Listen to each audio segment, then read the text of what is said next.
First boy was JD. We were together for approximately 2 years before he went home on parole. During those 2 years, we developed great feelings for one another. You know, he was like my shadow. Every way you seen me, you seen him. Um, we were best friends. It wasn't the relationship wasn't based on sex. You know, me fucking him in his ass. It was more than that. I cared deeply about him. I woke up. First thing I wanted to see was him. Before I went to bed at night, the last thing I wanted to see was him. I was in love with him.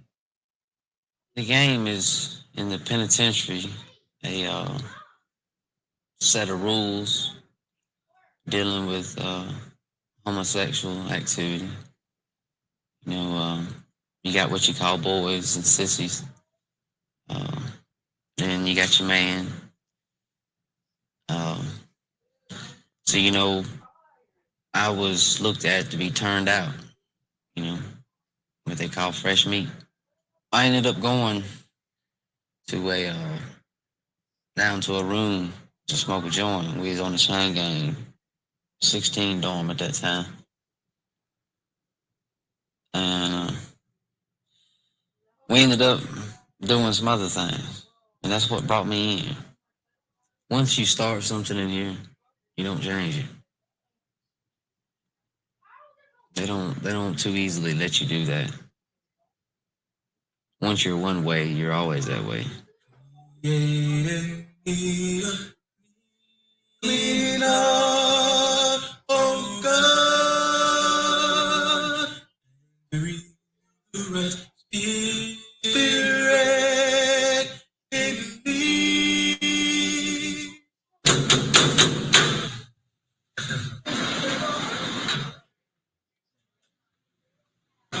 Alabama spends the lowest amount of money feeding inmates than any other state in the Southeast. Mississippi, Florida, Tennessee, Georgia.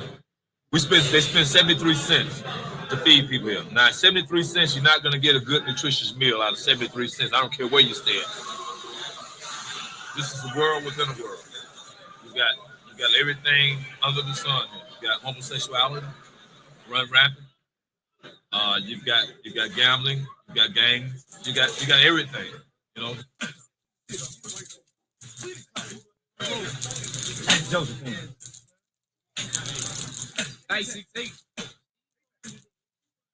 JG, my righteous dog. He's like the older brother that I never had. I got unconditional love for him, not just because we both bloods, but because he's always been real to me. You know, we've had our ups and downs and differences and problems, but we love one another. Seriously. We was real close. Like I said, we was close.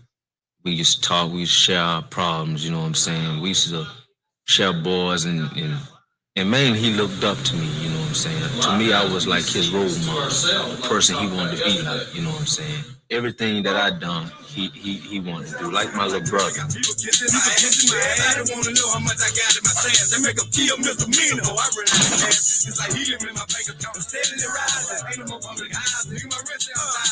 I'm around that mile before I blow up my lip. Before I keep it 9 on my hip with 2 extra clips. You can't live.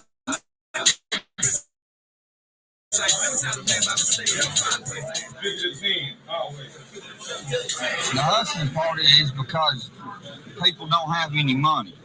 And, you know, there's no way to make money. This is how the game works. I ain't got no means of money. I got a box full of candy back there. Cookies, zoos, and wham-whams is what they call it.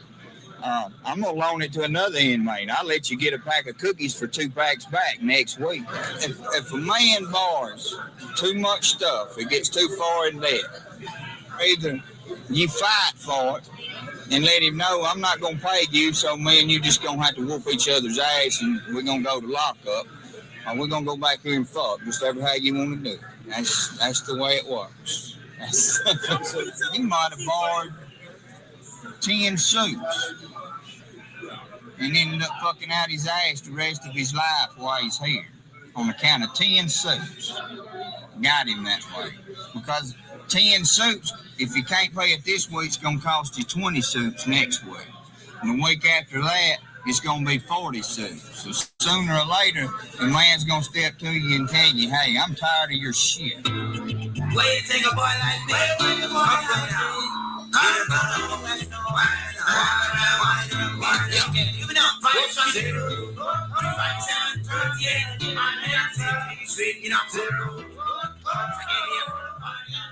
I basically met Lamar Moore in 1996 or 97, one at Staten, and we were business partners.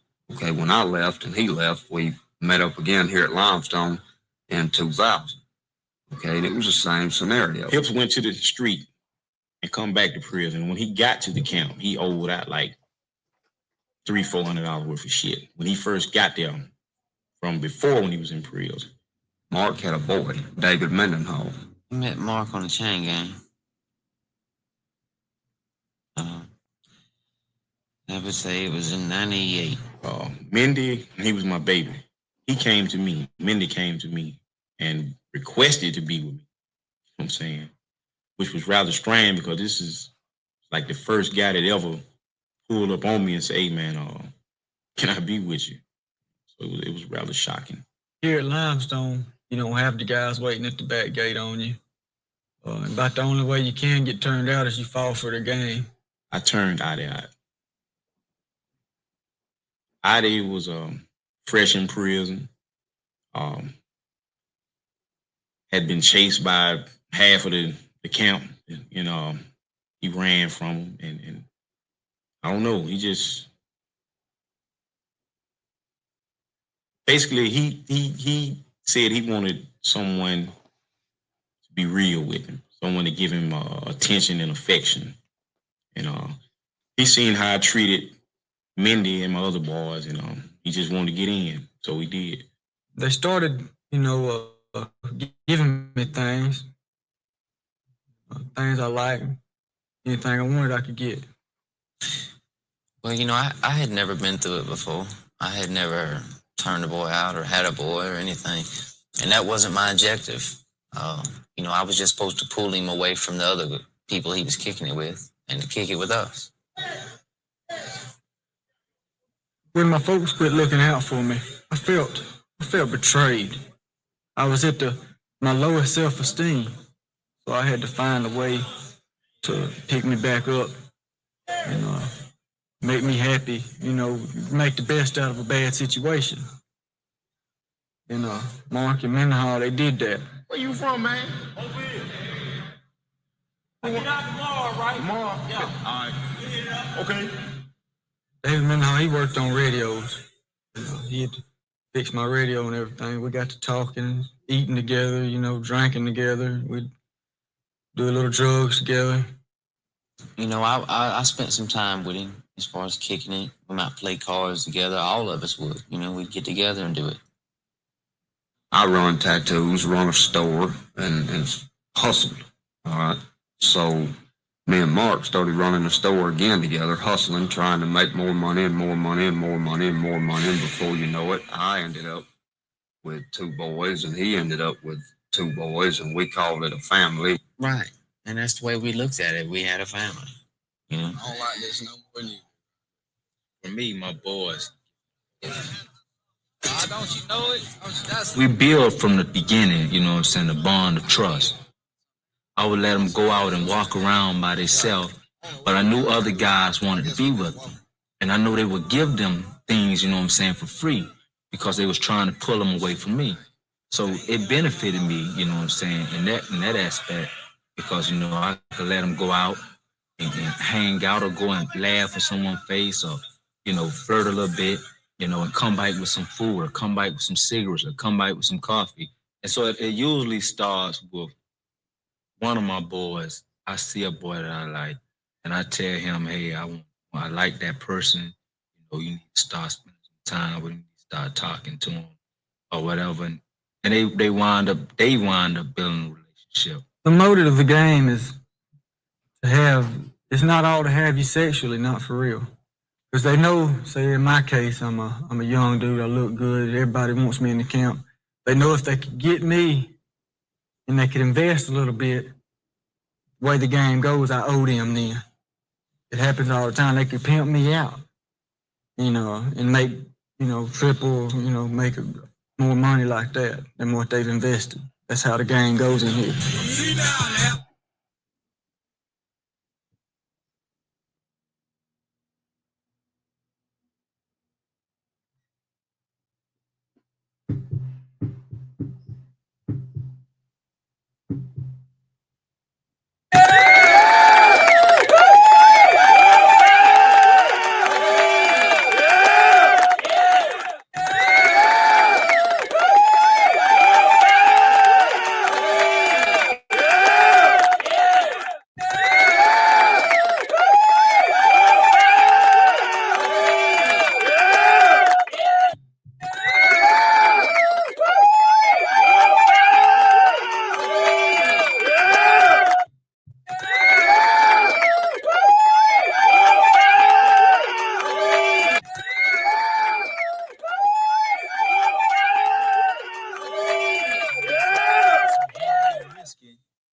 Until I might make Jim Beam soup. Julep is more or less a prison world whiskey. Make it out of yeast, orange juices, and rice. It'll get you drunk, pretty much like free world alcohol. Like I said, we got to drinking that night, and both of us was pretty tipsy. We were just laying on the bed back there. He was at one end of the bed, and I was at the other end of the bed. And he just started rubbing on my leg. So automatically, by me being pretty well drunk, I had began to come erect. I didn't have any complex about it. I already liked him. He's a good-looking dude. So we called him Youngin. He just trusted me, with his feelings and everything else, whatever he thought about. He felt he could talk to me. So for me to live clean and have what I like, I guess when I started hanging around Mendenhall, he was doing all that. They give me anything I wanted: free world clothes, boots, shoes, watches, things of such. And I knew that if I left that I wouldn't have all those things. After Mark had found out that I had slept with Mindy, he became anxious. He wanted to himself. But as far as me and him, I really didn't look at him like that right then because I wasn't spending much time with him. He was just basically the financial his sister. I wasn't spending a whole lot of time with him. But as I did, I started to grow to like him also. And then when I was spending time with him, Mendenhall would be jealous. So it was causing turmoil in the family. That's what we were, we're a family. This was the second time Mark being here. And they shipped him again. But whenever they shipped him, then that's whenever pretty much the responsibility landed on me to make sure they're all right and to make sure nobody messes with them. You got to, if you have to, die for him. The reason why I left him with him because I know he's a good person. I know he wouldn't mistreat him. And if I would come back to that certain institution, if I wanted him back or they wanted to be back with me, he wouldn't have a problem with it. If I wasn't in the game, then I wouldn't drink and drug. There's not many times to where I just want to look at reality, what's around me, what's happening. I try to stay messed up so I don't have to see it. That's how I cope with it every day. I got out of lockup, and I was trying to deal with it out of my feelings for Mindy. I was trying to deal with it, but he had changed. He's caught up in himself too much, too self-centered. He always worried about him, when he was going to get high the next time. I just couldn't deal with that. I don't like being around them type of people. As far as the aspects of life goes, yeah, it was better. I could go to the barber and get a haircut anytime I wanted. It wouldn't have to take nothing with me. And then as far as the lock in my box, I didn't really have to because I didn't have to worry about anybody breaking in at all because they know that I was associated with Mark, so they wouldn't mess with that. Mark had a pretty good reputation around here. Well, I've used many different techniques to get a boy. Tricks, manipulation, boo game,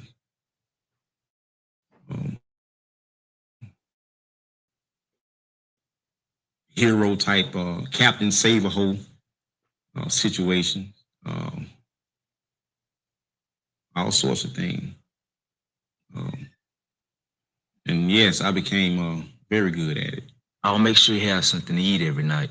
You know, I'll make sure you have something to smoke. I'll make sure you have some coffee. But I'm not never giving it to him directly.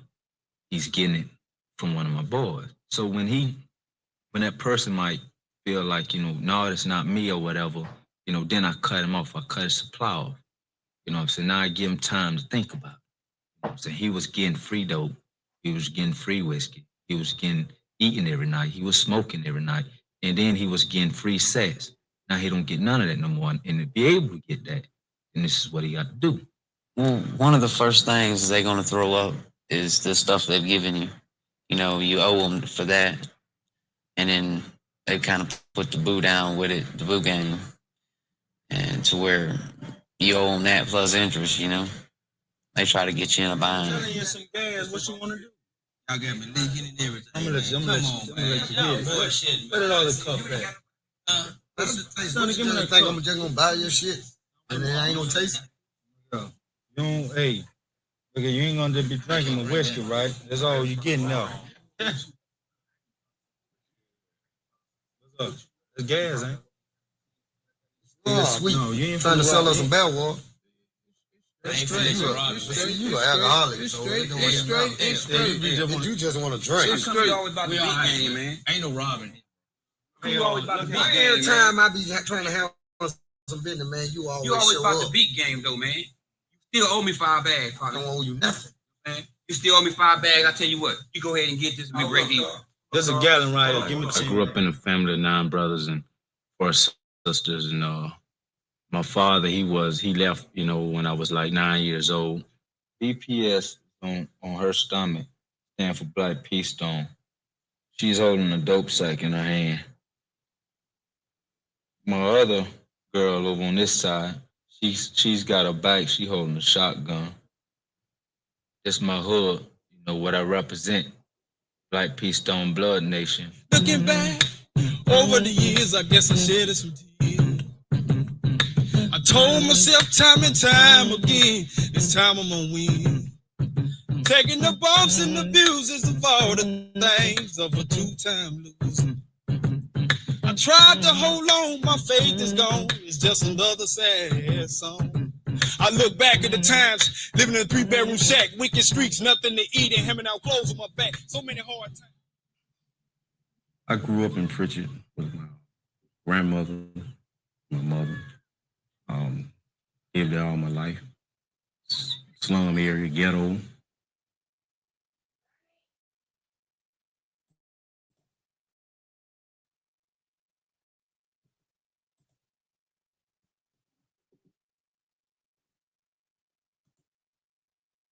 Bees make the world go round. Meaning bloods make the world go round, in my opinion. I love blood with all my heart. I joined at a young age. It was more so like a family to me. You know what I'm saying? Because I didn't grow up with a father or uncles or nothing like that. No father figure. So I looked up to the bloods as like role model. He didn't like our lifestyle. He wasn't accustomed to taking or going by rules and all that. He just did it. He wanted to do just what he wanted to do. And he's not working around and got with the wrong crew, the wrong fellas. I guess he going to be part of the crowd. Doing just illegal stuff. My case is really simple. I shot a guy in the projects.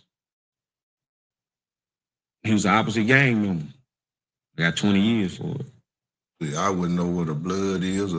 What I've never dealt with gangs. You know, I was blind about all that. There was no man in the house was him growing up. So he was around a bunch of ladies. Mother signed him over to his great grandmother, and she had control of him. That boy never, not one weekend went by that he can't stay with me. That his great grandmama didn't call my house as soon as we got him to the house, and all kind of weird complaints and stuff. He needed to be back home. I had to actually take him back several times. Same time, he never gave him the chance to stay with him. It was always like they thought maybe somebody was gonna take him. It never was like that. And once he got up, 12, 13, then she wants to go and call me. Want me to chastise the child or something. At that age, it was impossible. I would have had to fight him and all this here to get him, and I just couldn't see it. I mean, it wouldn't have happened. It would have been worse, I think, with me and him than it is now if I had tried that. The areas that he stayed in, all of them was bad.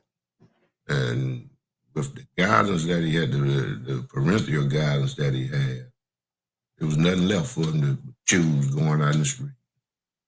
We never denied him nothing. I offered him a bed in my house and food to eat. And he made that choice. This explains what symbols my time in prison. The clock at 2 hours pointing to 10. Twice, 20 years what I got. I've been betrayed so much by people who I thought loved me as far as dealing with women on the street, you know what I'm saying? Even women in my family, you know what I'm saying? So I don't really have no problem with accepting real love from whoever.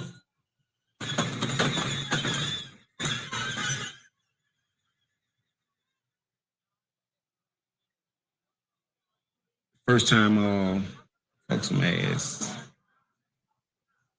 was Tendon. I knew he was a boy, but what caught my interest because he lifted weights, you know. And at that time, I was often working out real heavy. He promised me to me, I ain't gonna bring it to you. If you don't wanna fuck with another man, I ain't gonna pressure you to. So one night we was in the cell. We just had a t-shirt and some boxer shorts on. I didn't try to avoid the situation. I brought it to him. I cracked him for his ass. After that, I went and took a shower and cleaned myself up and everything. And I felt guilty. I felt bad. I felt like I had just committed the ultimate sin. You know, I got back from him for a while because I had started having feelings that I didn't think were right. I started caring about this motherfucker. I mean, you know, laying up in my bed thinking about him. I might be on the weight pile thinking about him. You know what I'm saying? I might see him talking to another dude and I become angry on the inside. It was like jealousy or I don't know what it was. I don't want to say love, you know what I'm saying, but it just something I couldn't explain. And I transferred. I go to another prison. I never seen him again. Well, the first man I was with really messed my head up there for a while. I've had knives pulled on me. At that time, I was really more scared because this individual, more or less, I can't think of the word for it. Anyway, he was very dominant, very controlling. I couldn't talk to nobody, couldn't go anywhere without either him being there or something said about him.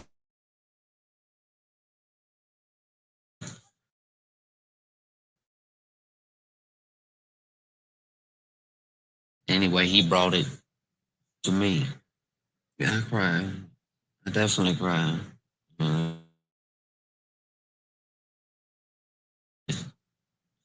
You know, sometimes I'd ask God, how could this happen? Because it's something at the time I didn't understand. David Paul, who has been in trouble for 6 years. Maybe, we don't know, we don't judge. God, we're not to say whether he did or whether he did not. The Lord, 6 years, God, ought to be long enough. God, 6 years, Lord, ought to be enough time. They moved in here and before the baby came. And they had it furnished nice, and they had everything a baby could possibly want. The church now gave him a beautiful shower, and everything seemed to be going great, but he would just work to death. And young, he was only 18. We believe in God and protection, and we prayed much, and had churches, and everyone praying for him, and always they'd pray for him at church. If a baby would cry at church, start to cry, well, she'd hear David hand her over to him. When he gets up, well, he picked the baby up and got up. I guess he, with his back turned to the wall and only about a foot space between them.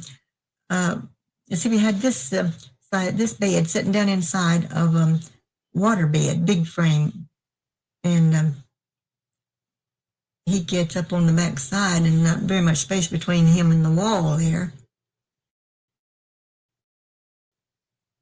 And I guess he bumped it. He says, Grandmother, he hardly knew what happened because he was half awake and all. But he bumped himself, kind of lost his balance. He threw the baby back on the bed. And she had thrown the covers back. When he got up, he threw them back and it landed on the covers and just rolled right on off.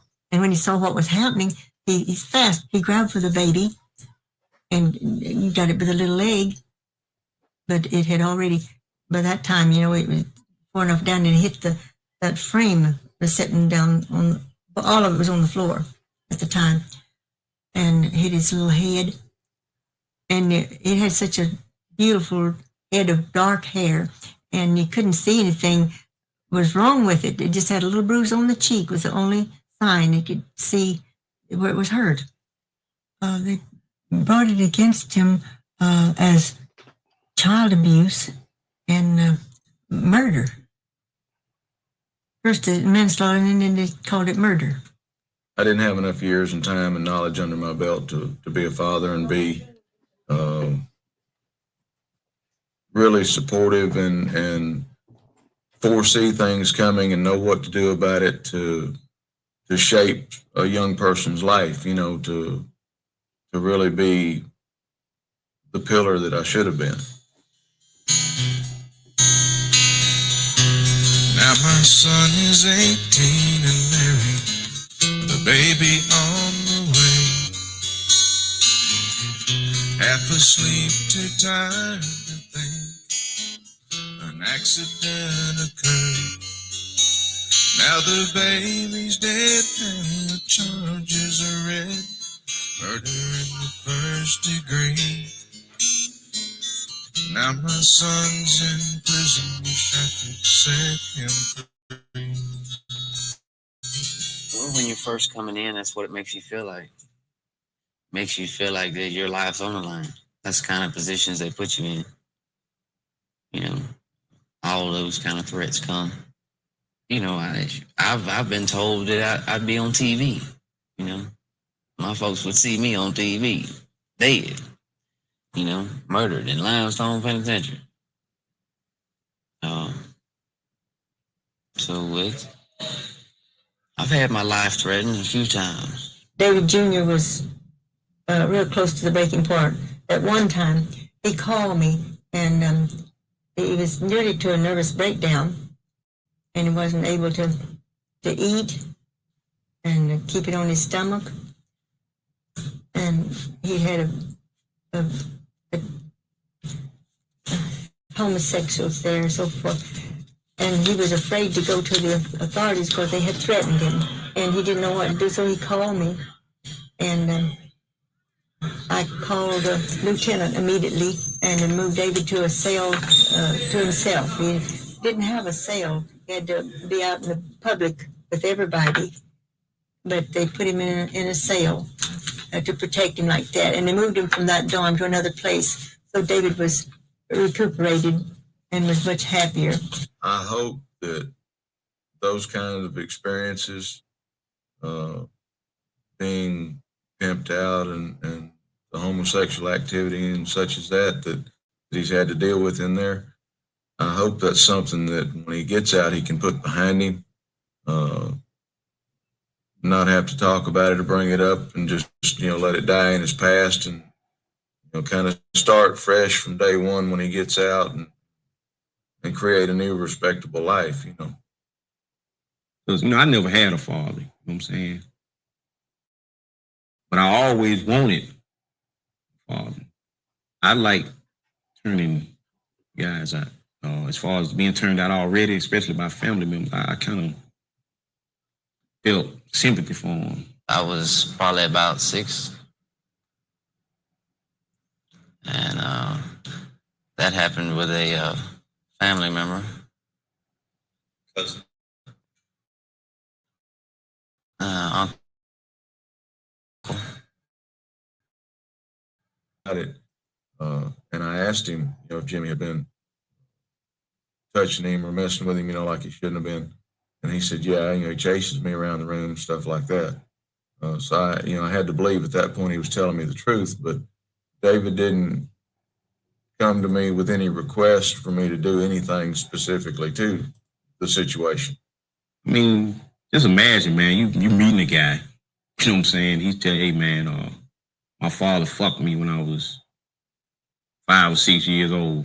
You know what I'm saying? It kind of touched me because, see, I have a daughter. And, I just couldn't see doing nothing like that. It more so even made me want to be there for them. You know what I'm saying? Especially if they were a weaker guy in prison. Guys run over them and abuse them and dog them out.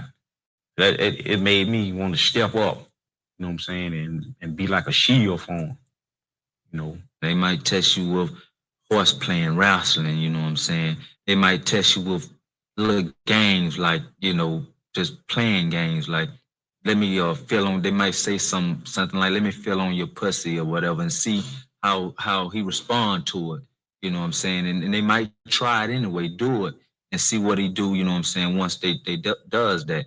If he don't show, you know what I'm saying, no real stand, then, you know what I'm saying, then they'll wind up, he'll wind up being a boy.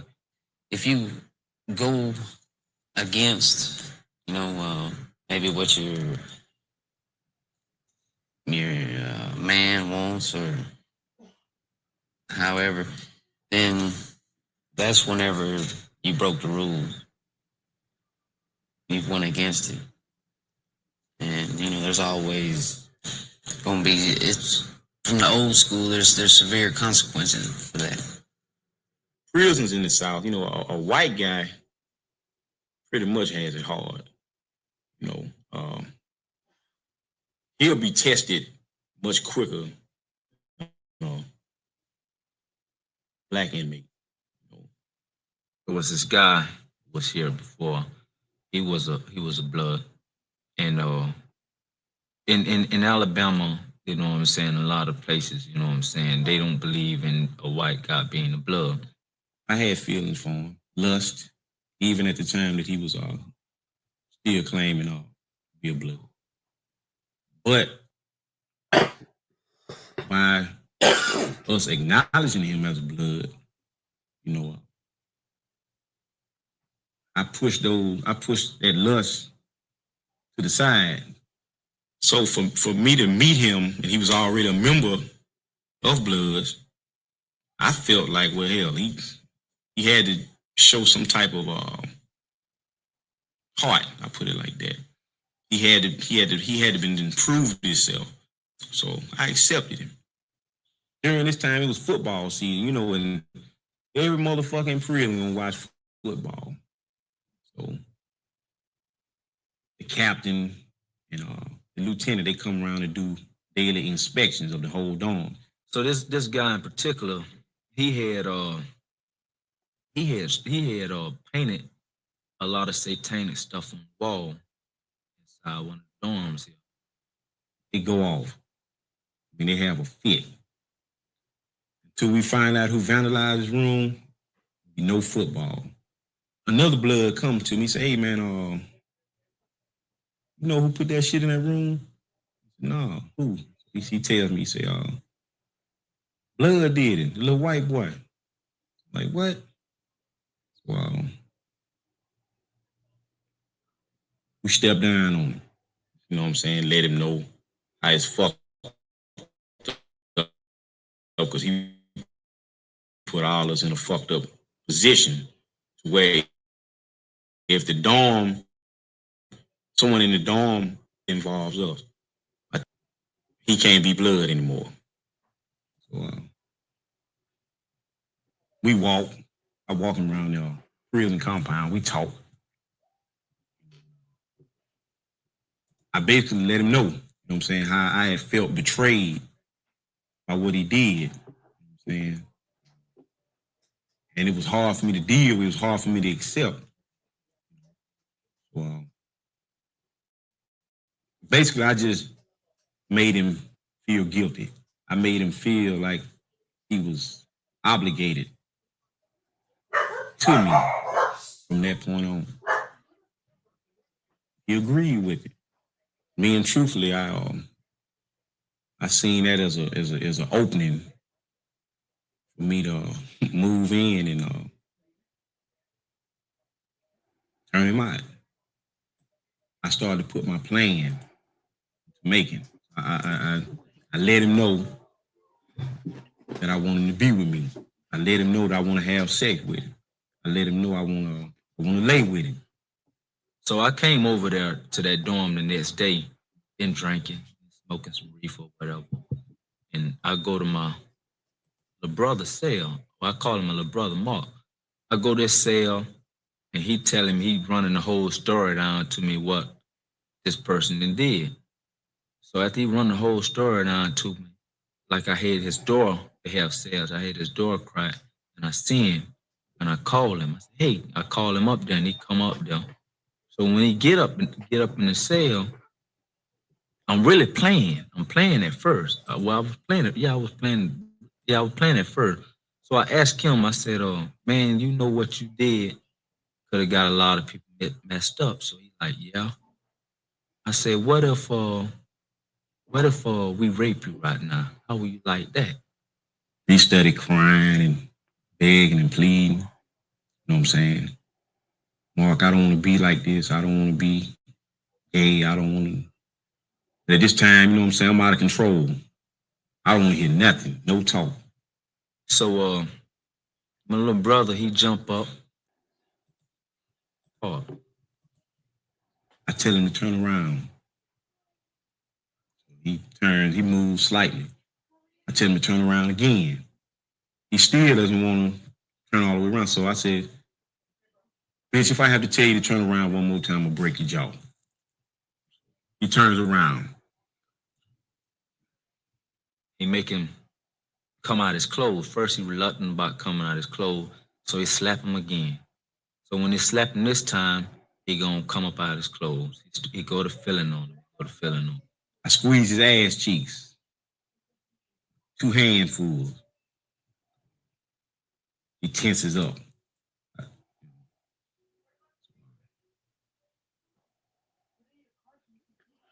I started to pull his shirt off of him. I give him the grease. I tell him to put some on his finger. Stick it in his ass and you know what I'm saying, kind of like fuck himself to loosen himself up because I know he had never been penetrated before. It was his first time. And also, you know what I'm saying, that's an old penitentiary trick that I learned from some old convicts. If he screamed rape, you know what I'm saying,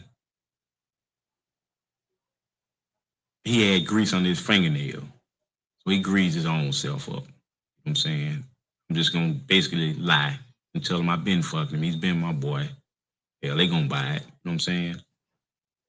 I'm gonna go to the extreme and get 4 or 5 other guys that lie and say I've been fucking him too, been taking care of him. He's been my boy.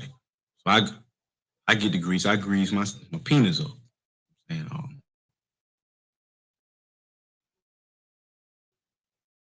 I lay him down on the bunk, flat stomach. So I'm rubbing his ass, you know what I'm saying? Squeezing his ass cheeks, rubbing my fingers up and down his back, you know what I'm saying? Trying to talk him through it, telling him to relax, you know what I'm saying? Still pleading, begging me. Like I said, I didn't care to hear any of that. I had made up my mind. So I go to fucking him, you know what I'm saying? Slowly at first, you know what I'm saying? To try to loosen him up. He's groaning and, you know what I'm saying, moaning and telling me how it hurts. So, you know, I bag out a little bit, just tell him to relax, breathe, you know what I'm saying? I'm fucking. At this time, my partner, my dog, he at the door. You know what I'm saying? He's standing in front of the cell. He's like, man, come on, man, goddamn. Hurry up, man.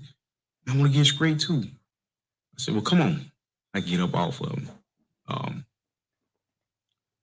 He greases himself up. He shows him no mercy. He fucks him for real. Since I had to tell him, hold up, man, you know, slow down, chill out, man. You know what I'm saying? You don't want to hurt him for real. You know what I'm saying? And you have to go to the hospital, and you know what I'm saying? He's gonna automatically have to say what happened. You know what I'm saying? So He have sex with him first. Then I have sex with him. Then he have sex with him. I have sex with him. Then he have sex with him. And then that was the end of it. After this, you know, he finishes, whatever. Yeah. Boy gets on the shit jacket. You know what I'm saying? Use the restroom. Well, I fuck him. He, you know, cleans himself up or whatever. He's back on the bed, so I gonna finish up. He said, I didn't finish it first. You know what I'm saying? So I fuck him. I come off. I get my due. Next day, you know what I'm saying? He goes to SEG. Prison, that's lockup. So I'm like, in my heart, I'm like, damn, we through. We done got us a rape case. But now he doesn't tell the folk that he was raped or had been penetrated or nothing. He tells the people that he was assaulted by some other inmates who he couldn't identify. So they place him in segregation. Me and my partner, we go to the lieutenant who put him in SEG, and we explain the situation as far as he was a member of our gang and we beat him out. And he didn't want to tell them who beat him up because he didn't want to bring our names into anything else. You know what I'm saying? And we explained to him that we felt like it was best that he be out the gang. The lieutenant, he bought it. He got the officer to bring the white guy over there to the ship office while me. Matter of fact, he called several other bloods up there to verify the story. So he asked him, he said, son, is this true, what they're saying? So he told him, he said, yeah. But you could definitely see it in his eyes, you know what I'm saying, that it was something else. But I guess his pride or whatever, he didn't want to let him know he had been fucked. So Lieutenant said, son, I'm going to let you out of SEG, but I'm not going to let you out today. I'm going to let you out Monday, Friday. And when he go to lockup, Mark sending him all kind of cigarettes and making sure he got everything he need in lockup, making sure he got his cosmetic, making sure he got something to smoke, making sure he got coffee, making sure he got food, because in lockup you can't have all these things. Monday come around, he gets out of SEG. I see him. When I see him, he said he's in the Bible. He wants to live for God. By my grandmother raising me, or tried to raise me in a Christian environment. You know, I believe in God. I'm not gonna never go against God. So I told him, I said, hey man, I understand that. But in my mind, I truly wanted him to be with me. saying, but see, if you're gonna live for God, I respect that. And I say, hey man, whatever you need me or anything, you know what I'm saying, I'll be there for you. Okay, so cool. About a week goes by, he goes and get baptized in the chapel inside the grills and all this and that. Right? He's going to church. After about 2 weeks go by, I see he slacked up and going to church. He's hanging with other guys that they fuck ass. They smoke dope. He running tattoos. You know, I mean, if you're a Christian person or any type of person of a religion, you know what I'm saying, you don't hang around these type of people. You know what I'm saying, dealing with these type of activities. And the bitch was just fronting to try to get away from me. You know what I'm saying? Now, if he wanted to live for God, I could accept that and respect that. You know what I'm saying? But to use God to try to get from up under me and get away from what I wanted, you know what I'm saying, I couldn't accept that. So I seen him. He's laying out on the grass by the dormitory. I call him. I go off on him. I snap on him. Bitch, you know what I'm saying? I know this, I know that. I put everything all on the glass on the table. I let him know about the joint he smoked because the dope come from me. After that, I say, you got two choices.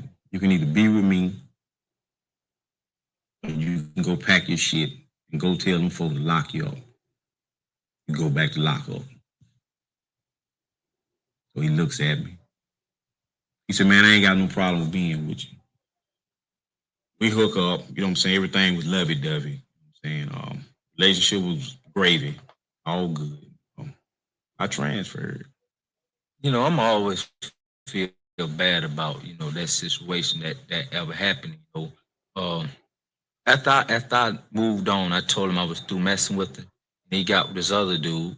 You know what I'm saying? He wound up having sex with him. He was doing so bad, never having nothing.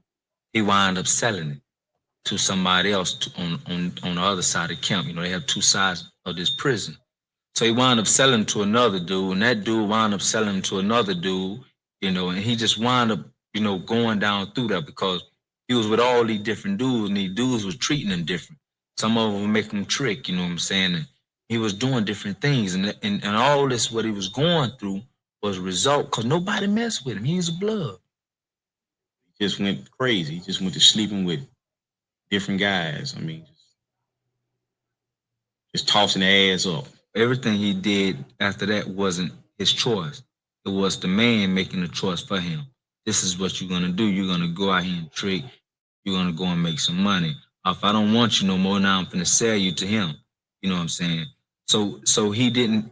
Everything about his life, you know, when he first came to prison, just changed. In other words, yeah, you can say I fucked his life up.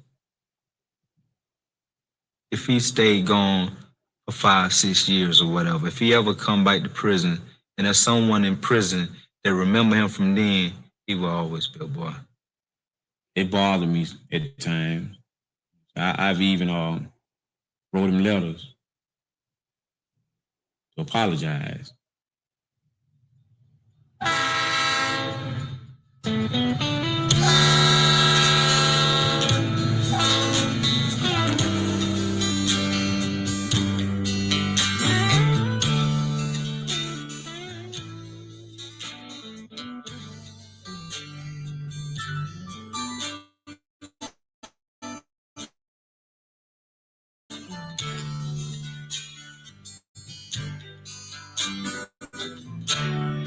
If I just give it a little time,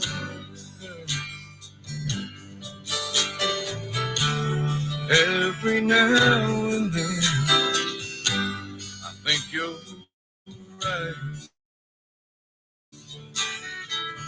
Something always happens and you're right back here. Big as life.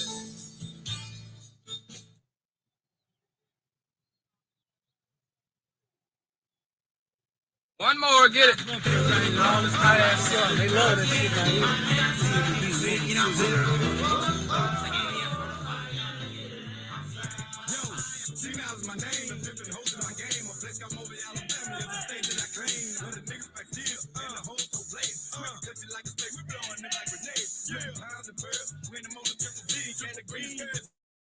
Feels good to be a star. Everything's first class, first class. Sounded like Lily got people kissing my ass. Everybody wanna know how much I got in my pants. They make them kill me.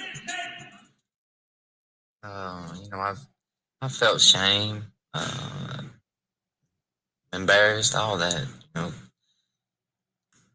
You learn to deal with it, and you learn to overcome a lot of it. Because you hear it every day in here. People gonna jank with you. Some of them gonna be serious, and some of them gonna be playing. But it's gonna happen every day. So after a while, you get used to it.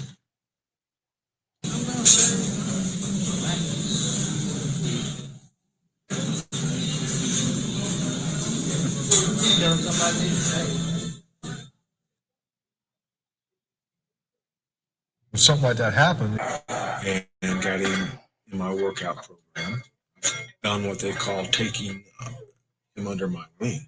If he needs something, see, I'm not a daddy. I'm doing this from my heart. I'm doing this for him. Let's go. Next man. No matter what camp you're at, your reputation follows you, and somebody knows you from down there that's up here. So I fuck out my ass for protection, and to be took care of. So I ain't got to worry about some dickhead over here saying, all right, this is one I want. I know he's a weak motherfucker. Penitentiary term, I'm a fuckboy. Street term, I'm just goddamn a turnout. For a boy to leave me, or the person I was with leave me, you know what I'm saying? They had to give me back everything that I ever gave them. You know what I'm saying? If they couldn't give me back what belonged to me, then I was gonna sell them, or they wasn't going anywhere until I got my money. You're gonna meet thousands of people, and especially if you're a boy or sissy, everybody knows you. Everybody, the whole camp. If your name's said, they know who it is. So that's gonna go with you wherever. Just another day. That the Lord